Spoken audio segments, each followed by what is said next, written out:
Hello, welcome to episode 41 of the Ironers podcast. My name is James. And my name is Daniel. And my name's Yan.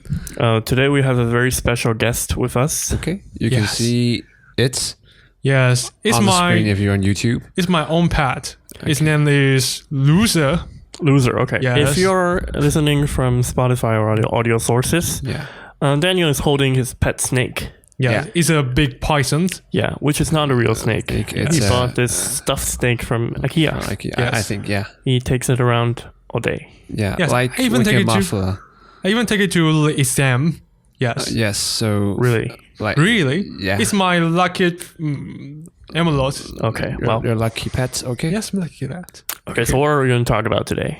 Today we're going to talk about some Taiwanese local brands.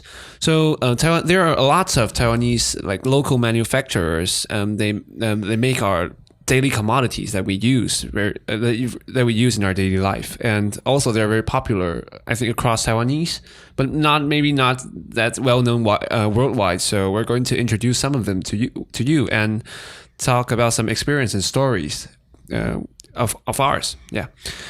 So so Taiwan is actually have been a manufacturing island for the industry here have widely growth for about 10 to 20 years, back into the 60s. Like before everything was made in China, it was made in Taiwan. Yes. Made in Taiwan. And now it's like made in Vietnam. Or someplace it's gradually else. changing. Yeah, we used to be the one who makes everybody's stuff. So I think a lot of Americans, if you're in your 20s or 30s, when you were a child, you might have toys that are made in Taiwan. Yeah, I think. And at that time, maybe made in Taiwan is kind of like the concept of made in China. Yeah. And at that time, and Taiwan is actually somewhat a copycat and like try to copy international products and try to make our own stuff, make our own copies to sell to Taiwanese people or like Asian people. Like toys or like some computer stuff. Or I think computer stuff was later, but like toys. Yes. A lot of toys were made in Taiwan. Yeah, it's a process of like industry growing. So I think Taiwan have been at that process, at that moment. So there's a famous company in Taiwan called Datong. It's actually founded and was grown at that period of time. So this company, Datong, is actually founded in 1918. Wow, it's quite old. It's very, very old. So it's 102 years 2 years old. And it's originally in 1918. It's actually the Japanese ruling era in Taiwan. So it's actually a Japanese company. So after it's growing and after changing its products and strategy, gradually it becomes a company that provide daily household appliances for Taiwanese people. So if you're talking about Datong, is there any product that you're a great impression on?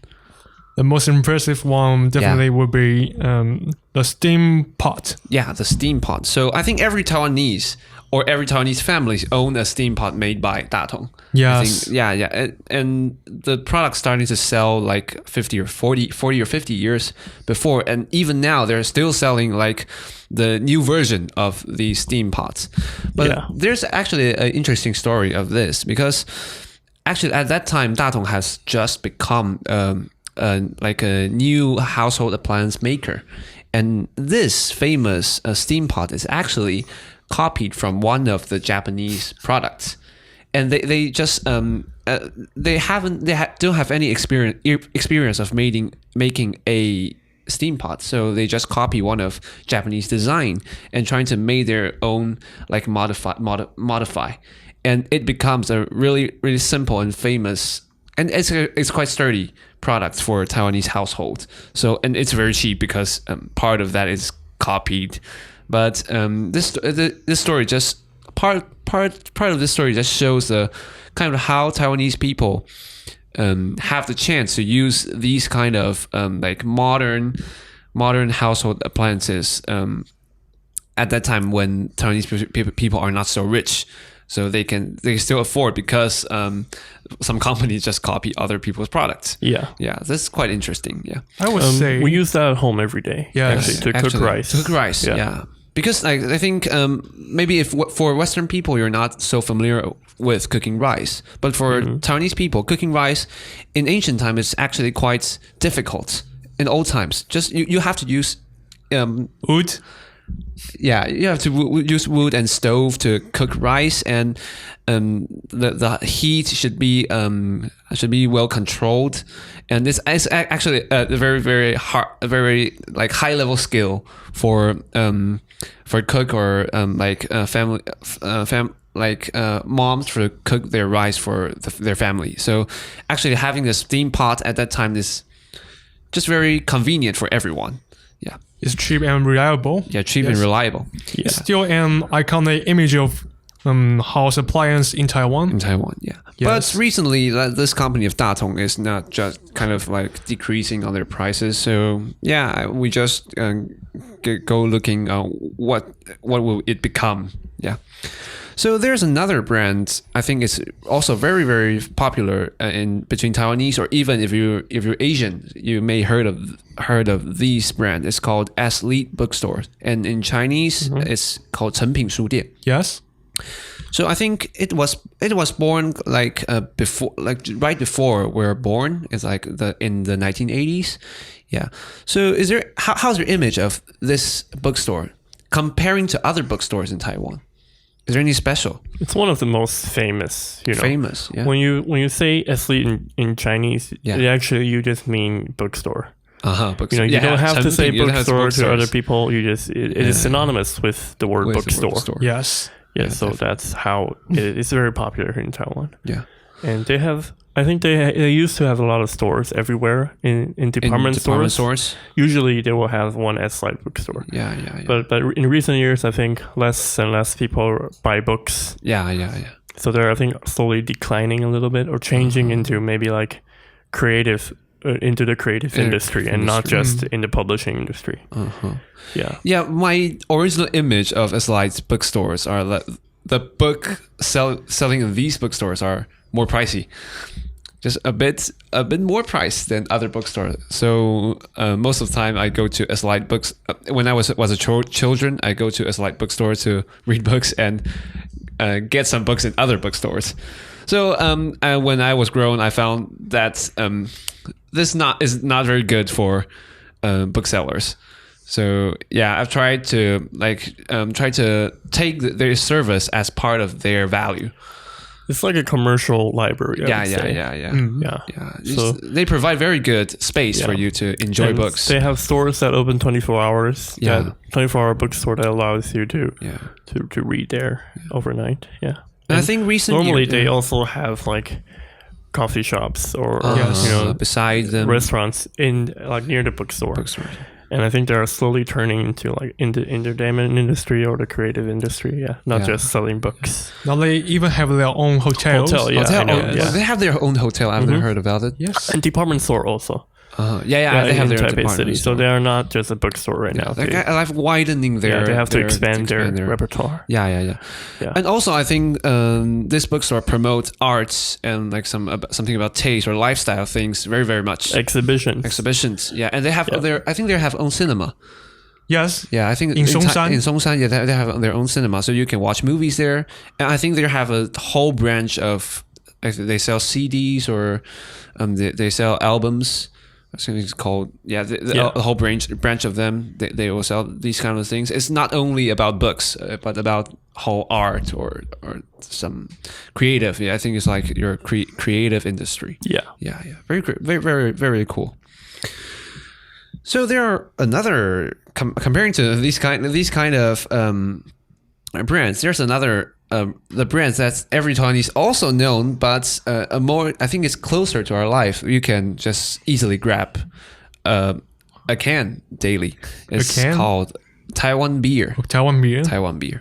Yeah. So actually, we had an episode. This episode you can listen to episode 33. There's a whole episode about Taiwanese alcohol and beers, but we're going to talk about other aspect of Taiwan beer. So, how do you drink Taiwan beer mostly? Mostly? Yeah. Well, normally I will prepare a beer glass and pour my beer into the glass, and just enjoy the foam and the fragrance of beer. So, is there anything you'll have together with Taiwan beer? Maybe some snack like chips.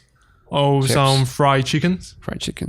Okay, so for me, I go to stir-fried restaurants, and we have Taiwan beer there. But when I was little, there's something I was always really confusing. So Taiwan beer, there's a lot of different categories of it, right? So it's the tradition. I think it's classic Taiwanese beer and gold medal, and I think there's a new one, it's 18 days or something like different kinds. So is there any difference between them? I would say the taste of classic Taiwanese beer is a little bit more bitter because it uses much more hop. Yeah. While the taste of gold medal is a little bit sweeter and lighter. So do you drink different kind of beer, related to different circumstances, or? Yes. Yeah. But and now my favorite one is the classic one. A classic one. Oh, yes. So I think the classic one is based on it's kind of the one of the they're kind of based on the Pilsen beer, lager beer. So it's the taste is kind of like that. And other kind of beers, I think they invented because of they try to imagine different scenes. They will drink beers. So I think, have you seen an advertisement of gold medal beer? It's like Cai Yiling, Jolin Cai, or of some artist, and I think it's trying to promoting a kind of a very young and fashion style of drinking gold medal beer, especially gold medal beer and not classic one. So I think this brand just trying to make their own brands and selling to different kind of customers. Yeah. So I think this is a cool part. Okay. Then talking about drinks, there's another brand in Taiwan that is also, I think everyone known about it and have drink their product. It's called the Atlantic Drinks. So I think the most famous drink of this brand is called apple cider. Cider. I think they provide different kind of guava juice or orange juice or some different kind of drinks, and mostly they're served in Taiwanese stir-fried restaurants. We have very spicy and hot food, and we have these drinks together with them. I would say a meal won't be completed without apple cider. Yeah, I think a stir-fried meal won't complete without apple cider. This apple cider is kind of I would say is an apple flavored soda. Soda water. Yeah. Bubbly apple juice. It's just like that. It's nothing special, I think. Yeah. It's nothing special. But apple cider. Pretty sweet. Yeah, very sweet. Apple cider. Just everyone have apple cider in stir-fry restaurants. Yeah. It's a memory. It's a common memory. It's kind of memory of Taiwanese people. Yeah. I think it's also a misery. Yeah. I don't know why. I don't know why. And no one knows why. I think it's advertising also. Yeah. A bit like the Taiwan beer advertising. But I think I haven't seen any TV advertisement of apple cider. I actually have a theory. I think they just sponsored the stir-fry restaurants. Maybe. Yeah. In the beginning, I think they did. They put they gave the stir-fry restaurants some money and then put their ads there or sell their drinks there. So it's a commercial strategy? Yeah, I think so. I think so. Yeah. I think for our generation, it's hard to imagine some products you can sell it, or you can brand your products without using TV or using internet. So it was a very successful campaign. Yeah. But still, they went bankrupt last year. This Atlantic Drinks, the company went bankrupt last year. So there's a saying that apple cider is going to go out of stock. So just get some apple cider. But I've thought of that. I think it's maybe part of their strategy of everyone go buy some apple cider and they'll save the company or something. Yeah, but it's a classic, Taiwanese classic. Yeah, still, it's really a classic memory, classic products of memory that we have. Yeah. So there's also lots of like food manufacturers, food makers in Taiwan that provides a lot of different varieties of foods. So I think the most iconic one will be Yimei. Yimei. My favorite. Your favorite? Yes. So which one of their products is your favorite? My favorite cook they made is Little Puff. They made Little Puff. Okay. Little Puff. So this is kind of a snack. I think we have mentioned that one in our previous episodes, or one of we were talking about Taiwanese snacks. Yeah. So if you're interested, please check it out. So you like the Little Puff. So for me, I think for sweets, I like the chocolate cookies very much. So it's like a small package is a small red package, and there's a chocolate cookie almonds there. And almonds or something, and you have to batter it before you eat it, just like eating It's like eating chocolate crumbles. Yeah. You just make it into crumbles and open it and just have some sweets. Yeah. And also, I think their popsicles are very, very good. I love their popsicles.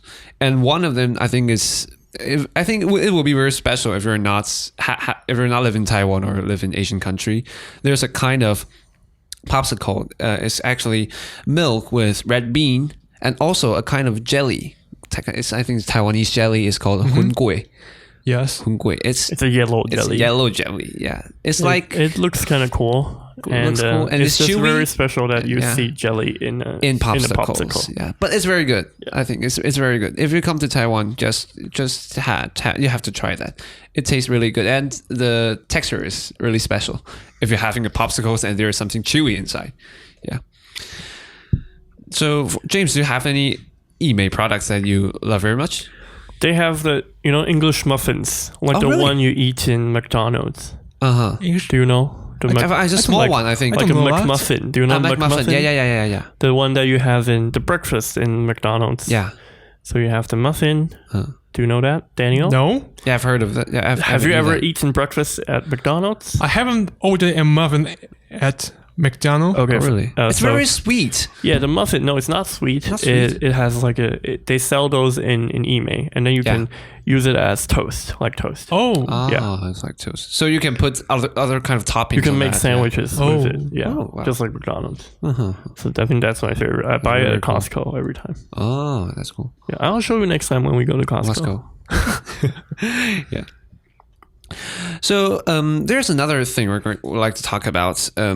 Like it's a part of Taiwanese culture or like mindset. So all these brands I mentioned above, it's actually their price are really cheap, I would say, and mostly are very consumer products. Yeah. And in Taiwan, people like stuff to be cheap. Yeah, they like to be cheap. Right. I think most people, they don't care about qualities. The quality average is okay, but it definitely needs to be cheap. Yeah.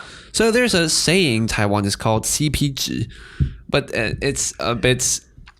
The best way to say it in English is the price to value ratio. Price to value ratio. So they are trying to they're trying to spend less money to get best quality. To maximize the quality with the least price. Also maximize the happiness when buying goods. So some part of me, I was thinking about this kind of concept. I would say it's actually kind of a controversy to the value of brands. You know? Because the value of brands is kind of the reliability, or that's not part of the cost you spend only.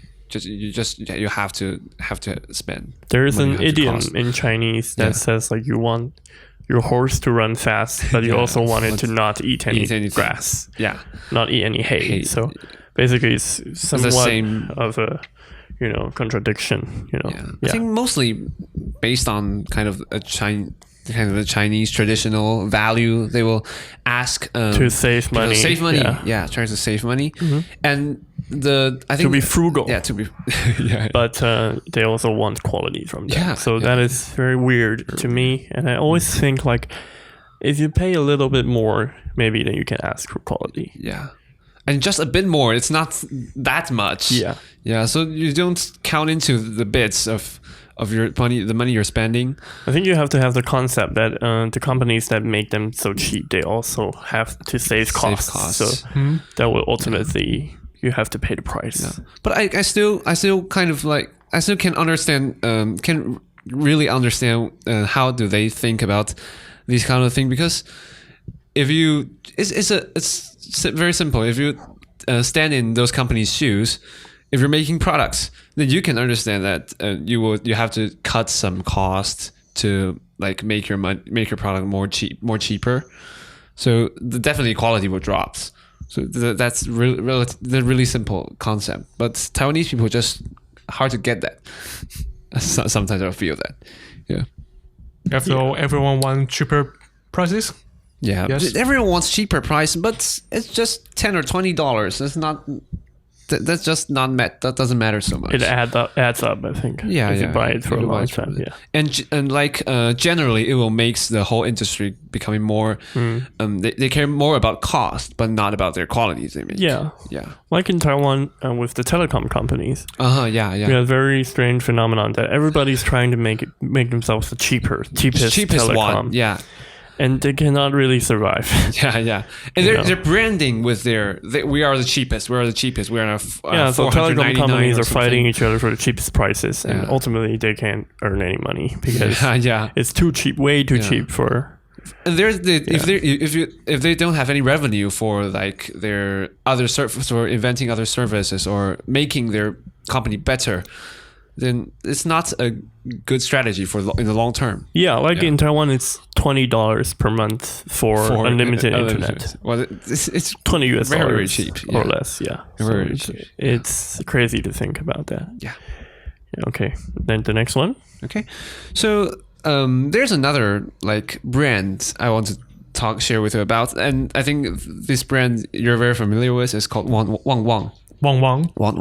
It's actually a Taiwanese food manufacturer, and I think the famous one is the Wang Wang Xianbei. It's a senbei, a cracker, rice cracker. I would say it's very cool. It's a cracker, but it has icing on it.